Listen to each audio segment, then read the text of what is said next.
అలా ఒక నెల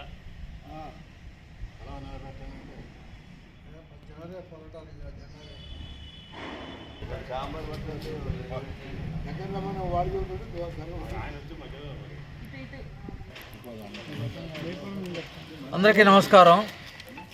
నూతన సంవత్సర శుభాకాంక్షలు, అట్లాగే సంక్రాంతి శుభాకాంక్షలు. ఈరోజు వ్యవసాయ కార్మిక సంఘం క్యాలెండర్ని ఆవిష్కరించాము. నిన్న మొన్న వ్యవసాయ కార్మిక సంఘం, రైతు సంఘం, సిఐటియు 3 సంఘాలు కలిపి ఒక జాతాని నిర్వహించాము.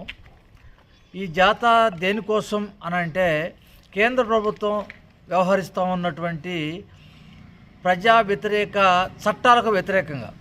ఇప్పుడున్నటువంటి చట్టాలు చాలా గొప్ప చట్టాలు ఉన్నాయి.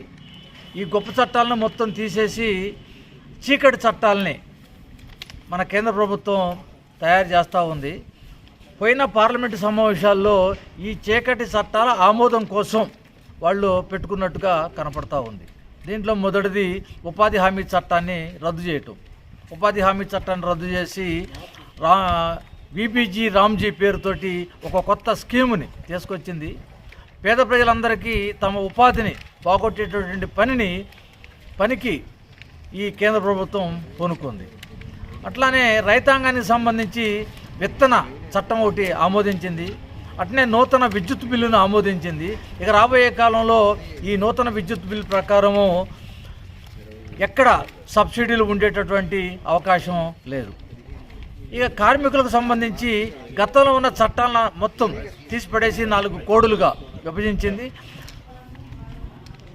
8 గంటల పని విధానాన్ని రద్దు చేసి ఇప్పుడు 12 గంటలు, 14 గంటలు, నీ ఇష్టం వచ్చిన రోజులు అన్ని గంటలు పని చేయించుకోవచ్చు అని చెప్పేసి కొత్త చట్టం తీసుకొస్తూ ఉంది.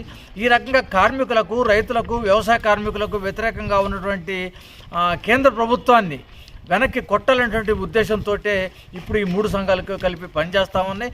ఏమైనా ఈ సంక్రాంతి రాబోయే కాలంలో మంచి రోజుల్ని తీసుకురావాలని చెప్పేసి ఆశిస్తున్నాం.